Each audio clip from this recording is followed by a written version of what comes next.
Hello, I'm Jodi Ginsberg, and today I want to talk to you about things that something that really bothers me. There's a definite double standard in workers' compensation in terms of providing medical care to my clients and all injured clients, quite frankly.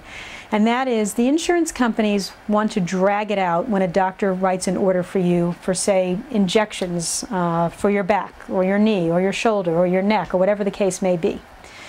And the doctor writes an order, and when you leave, I always tell my clients to make sure they get their written orders in their hand along with their work status form and immediately send it to me. And that way I can push it along and try to get the insurance company to authorize the care that the doctor wants for you.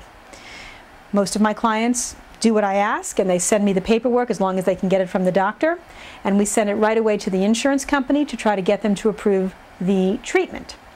In most cases, and I will tell you this is pretty normal, they're going to want to see the narrative report from the doctor. In other words, they're not just going to go on the doctor writing on a piece of paper from his office stating that I want to get you injections for your back. They're going to want to see the actual medical note that goes along with that request so they can understand that the doctor wants the injections because you've sustained an injury at work and because this is the pain that you're having and that this is their medical necessity for your treatment.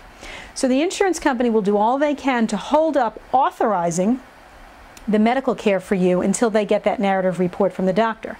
Now, my clients get me, and I do this, I immediately will get on the phone with the doctor's office, find out when we can get those medical reports so we can push along the treatment that we need.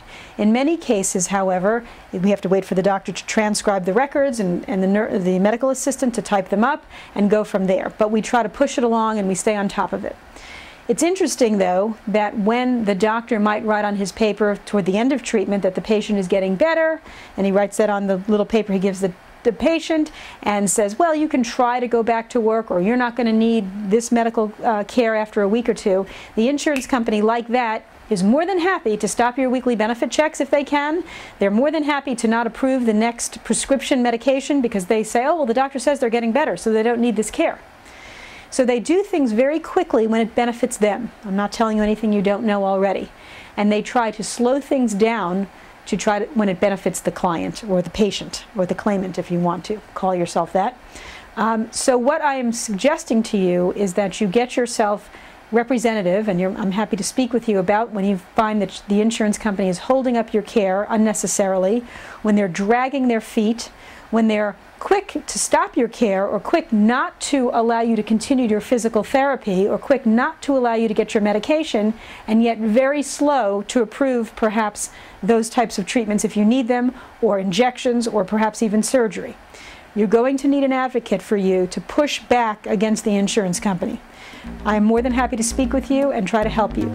You can reach me at 770-351-0801. Thank you.